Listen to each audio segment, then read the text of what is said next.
68% second phase में मतदान हुआ है। पहले फेज में 76% था। अगर दोनों को एक एवरेज निकालिए तो अब तक 71% मतदान हो चुका है और मुझे लगता है कि 75 के आसपास जाएगा।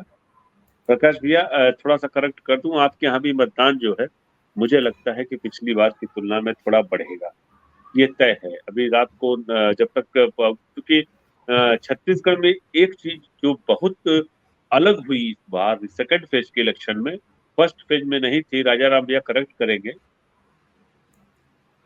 ईवीएम से वोटिंग के बावजूद लोग ढाई ढाई तीन तीन घंटे खड़े होकर के वोटिंग किए हैं छत्तीसगढ़ में। ये क्या हो गया है कि इतना टाइम लग रहा है एक एक वोट पड़ने में, तमाम लोग वो घर वापस लौट गए। ये सच्चाई है। एक दूसरी बात, छठ की छुट्टी है, छठ में बिहार पूर्वी उत्तर प्रदेश का पर्व है, बड़े पैमाने पर लोग अपने घर गए हैं। लोग अभी तक कई जगहों पे दिवाली भैया दूज की छुट्टी पर गए हैं, वापस लौट के नहीं आए हैं। धान कटाई का भी समय है, तो वोटिंग परसेंटेज थोड़ा 1-2% घटने की संभावना तो थी। ये तो मैं समझ भी रहा था, सभी पॉलिटिकल पार्टीज इलेक्शन कमीशन से कह रही थी कि वोटिंग थोड़ा आगे बढ़ा दिया जाए। लेकिन आज जिस तरह से पोलिंग बूथ के अंदर हुआ, माननीय मुख्यमंत्री की कंस्टिट्युएंसी पाटन से लेकर के तमाम जगहों पर, और अंत में यहाँ के जो इलेक्शन कमिश्नर है रीना बाबा साहब कंगाले, उनको कांग्रेस ने लिख करके लेटर भी भिजवाया कि आपके यहाँ तमाम पोलिंग बूथ पर लगातार स्पीड बहुत स्लो है, लोग भारी संख्या में बाहर खड़े हुए हैं। तो एक बड़ी वजह ये रही। अब आते हैं जरूरी सवाल पर जो आपने पूछा कि क्या होने जा रहा।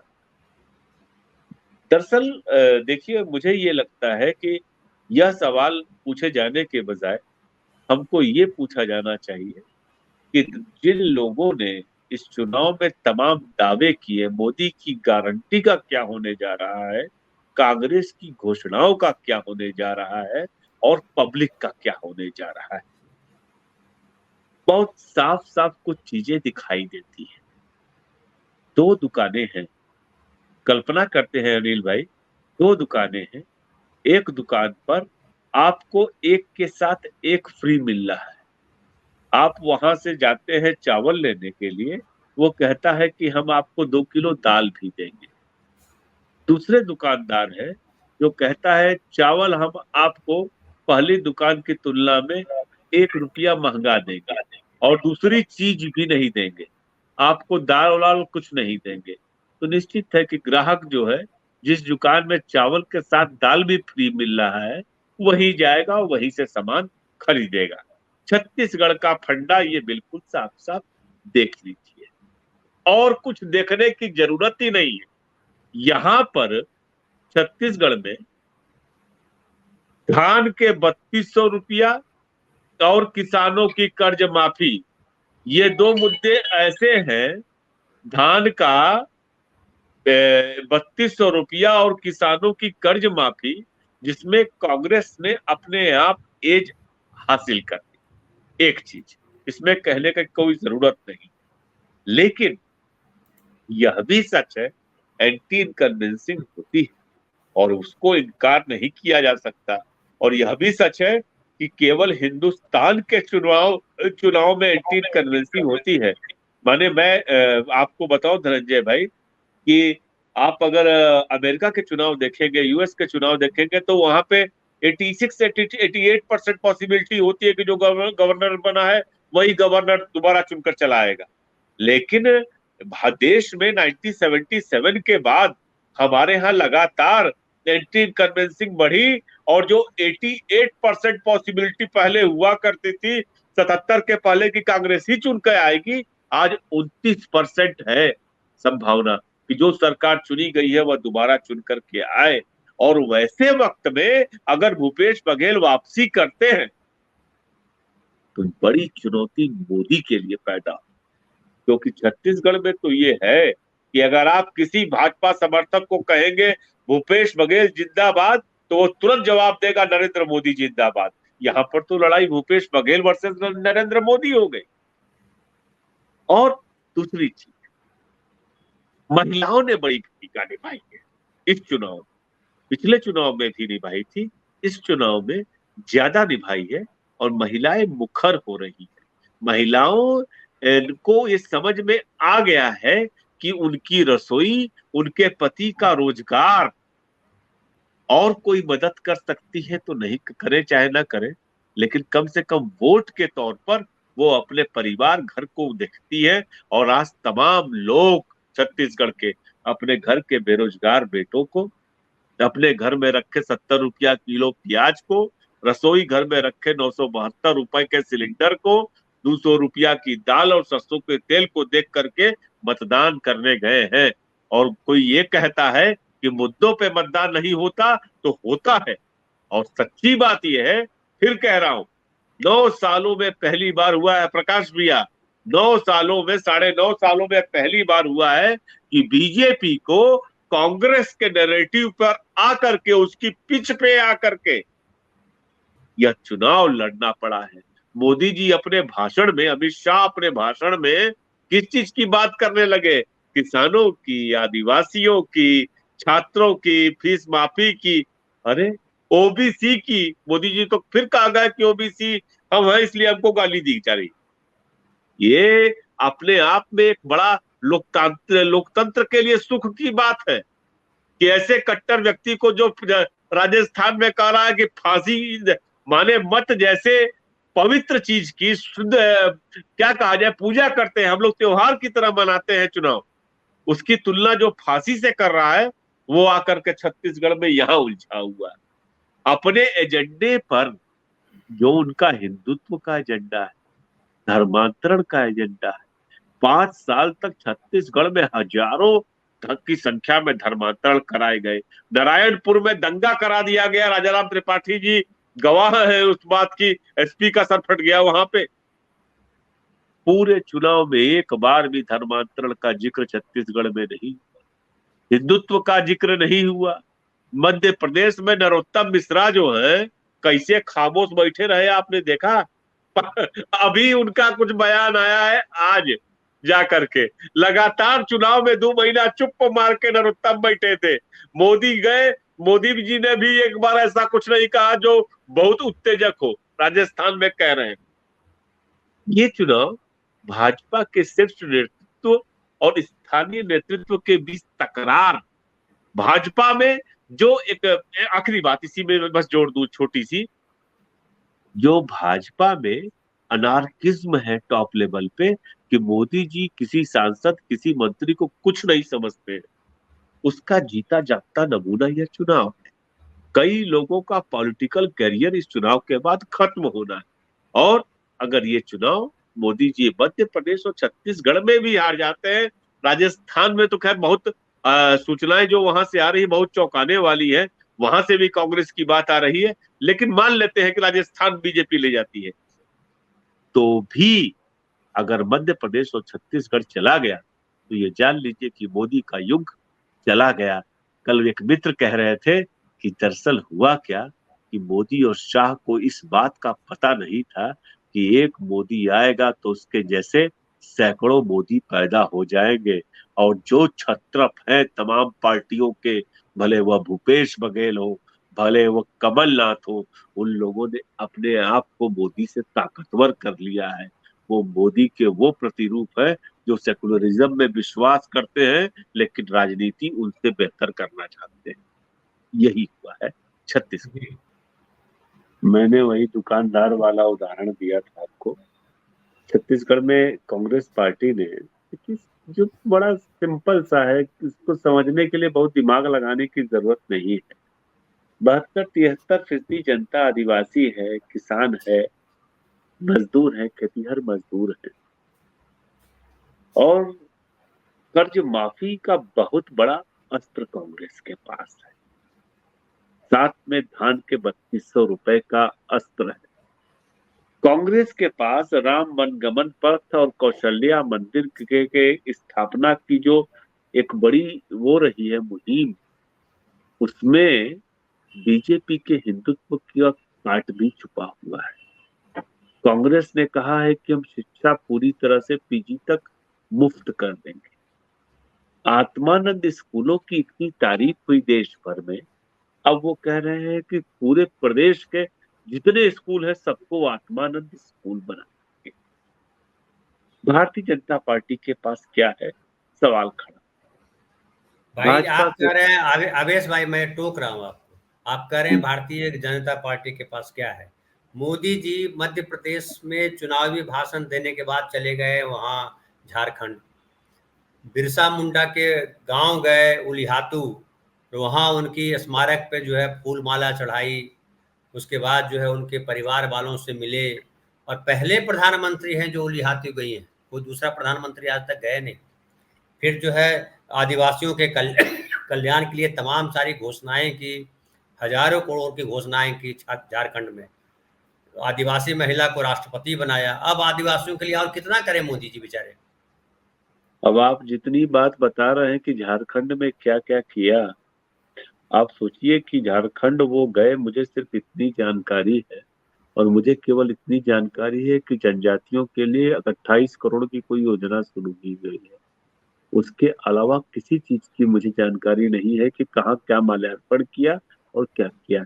बात मेरी जानकारी न होने की नहीं है, छत्तीसगढ़ के किसी आदिवासी को इस बात की जानकारी नहीं, छत्तीसगढ़ के किसी भी भाजपा समर्थक को इस बात की जानकारी नहीं। मोदी जी क्या करते हैं, किससे मिलते हैं, क्या कहते हैं, उसकी जानकारी किसी को नहीं है। जानकारी अगर भाजपा समर्थक को है तो सिर्फ इस बात की है कि व्हाट्सएप पर क्या आया हुआ है और वो क्या कह रहे हैं, क्योंकि है क्या, छत्तीसगढ़ में केवल 2% है मुसलमान। यहाँ हिंदू मुस्लिम की राजनीति संभव नहीं है। तो हिंदुत्व की राजनीति तो पहले अलग चैप्टर वो खत्म ही कर दो, यहाँ पे वो करना नहीं। अब आपके पास बचता है कि वो चाल साजिशें, वो जुगाड़, ईडी का इस्तेमाल, सीबीआई का इस्तेमाल, इनकम टैक्स का इस्तेमाल। तो ये इतना ज्यादा बढ़ गया ना धनंजय जी। हर हम्म। प्रदेश में आप एक ही एजेंसी को बार बार विपक्ष के नेताओं पे लगाओगे आप, तो वो पब्लिक साफ साफ समझती है कि अरे भैया ये तो अब माने अब तो जनता डरवाने लगी है कि अच्छा अच्छा देखते जाइए अब मोदी जी इसके पीछे ईडी लगाएंगे। अब ये भाजपा समर्थक बोलते हैं। और दूसरी बात कि जो जो जो मोदी जी ने अपने पैर पे भी बहुत बड़ी कुल्हाड़ी मार दी।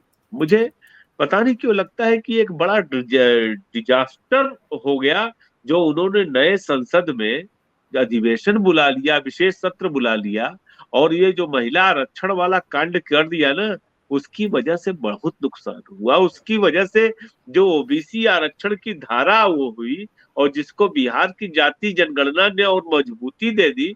मैं ये नहीं कह रहा कि छत्तीसगढ़ के इलेक्शन पे उसका प्रभाव पड़ा है, जाति जनगणना की बहुत साफ साफ बोल रहा हूँ धनंजय जी। छत्तीसगढ़ के चुनाव में जातीय जनगणना के काज की जो घोषणा की है कांग्रेस ने, एक वोट नहीं मिलेगा कांग्रेस को, लेकिन बीजेपी का वोट कटेगा। ध्यान दीजिए बात को कि भारतीय जनता पार्टी का जो ओबीसी समर्थक है उसको ये समझ में आ गया।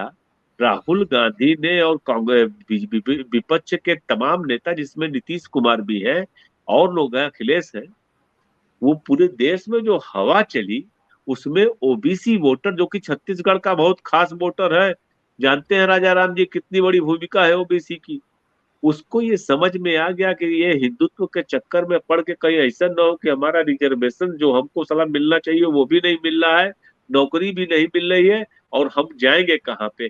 आरक्षण मिलेगा तो कुछ हमारी व्यवस्था बन जाएगी बेहतर। वो अरे इस लेकिन बार आवेश भाई जब भी रैली होती है, डेली 500 रुपया मिलता है ना। अब क्या चाहिए आपको। 500 रुपया आपके मैं पिताजी को दे रहे हैं किसान के होने के नाते। 500 रुपया माँ को दे रहे हैं, बूढ़ी है इसलिए वृद्धा पेंशन। सब तो दे ही रहे हैं, मोदी जी सब तो कर रहे हैं, क्यों आप चिंता करवा रहे हैं। भाई अभी मैं आ रहा था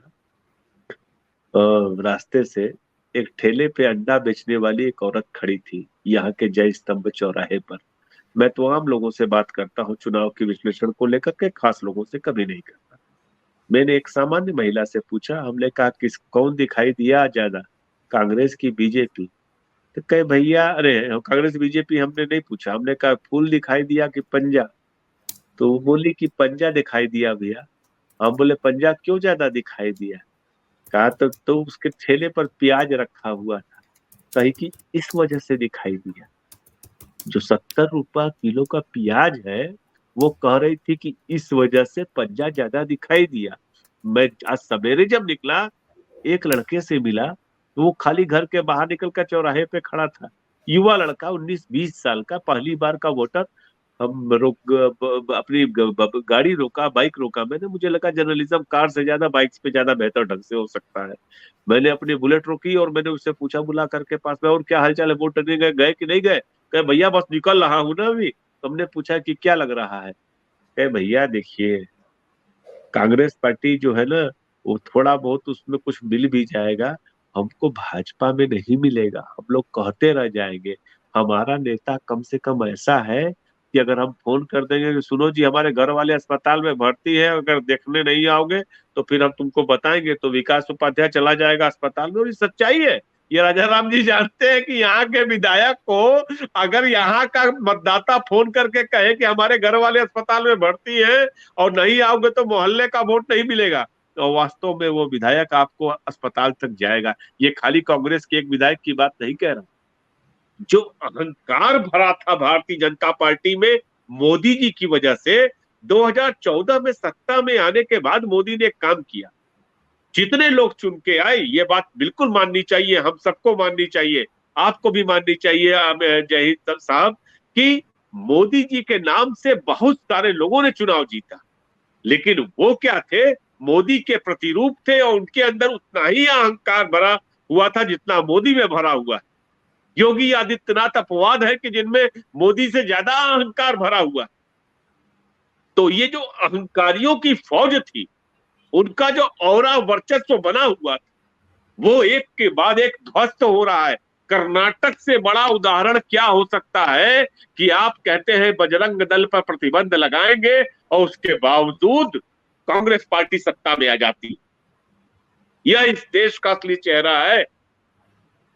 जिस सही देश को बात। हम लोग कहते हैं कि हिंदू मुस्लिम राजनीति करने वाले लोग हैं, जिस देश कर्नाटक में, जहां पे हिजाब पे कितना बवाल कराया, मुस्लिम बेटियों को कैसे कैसे बेइज्जत कराया स्कूलों में, जाइए वहां पर तो आपकी ये हाल करा दिया। हिमाचल प्रदेश, आपके प्रदेश अध्यक्ष का गढ़, प्रदेश अध्यक्ष का गृह क्षेत्र, प्रदेश बदनाम बेइज्जत होकर के हिमाचल प्रदेश से बाहर कर दिए गए। राष्ट्रीय अध्यक्ष, राष्ट्रीय अध्यक्ष, वही राष्ट्रीय अध्यक्ष बेइज्जत होकर के हिमाचल प्रदेश से निकाल दिए गए।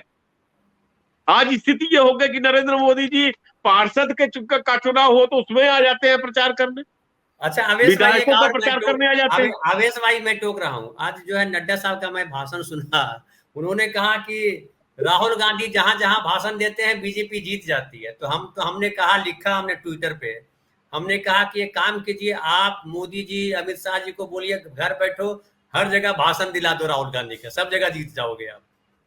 सही सही बात है। देखिए एक चीज और बताऊं, छत्तीसगढ़ में, छत्तीसगढ़ की बात ही कर रहा हूं, पब्लिक की भी बात होती है।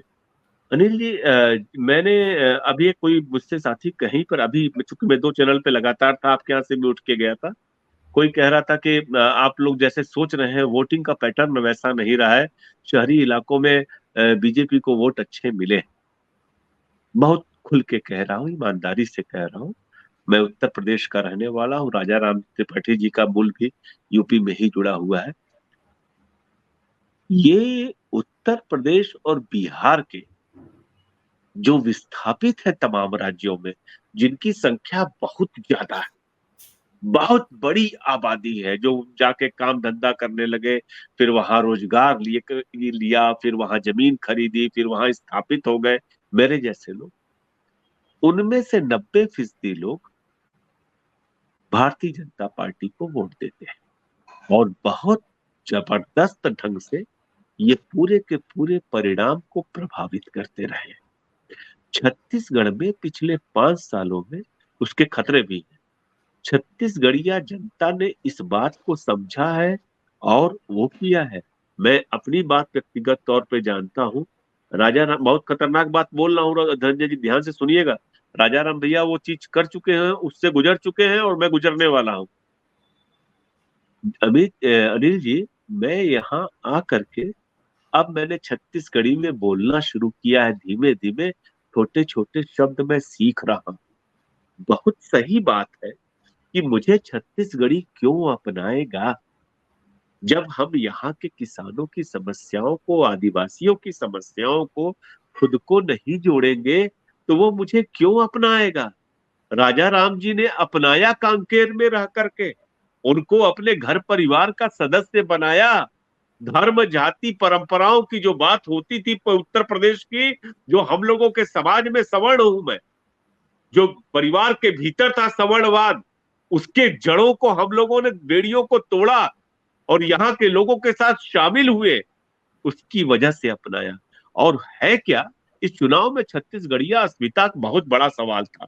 और आप देखिएगा धनंजय जी, ये छत्तीसगढ़िया अस्मिता जब क्षेत्रीयता से जुड़ जाएगी और कहीं अगले 5 सालों में और कठोर हो गई तो छत्तीसगढ़ का हाल महाराष्ट्र जैसा हो जाएगा। आप यकीन मानिए, क्योंकि लोगों को लगने लगा है कि बाहर के लोग आकर के यहाँ पर हमारी वोटिंग को प्रभावित करते हैं, यहाँ पे आकर के हमारी सोच को प्रभावित करने की कोशिश करते हैं। और दूसरी बात कि हम जिस तरह की सरकार चाहते हैं वैसी सरकार को बनाने में सबसे बड़ा रोड़ा वही लोग हैं।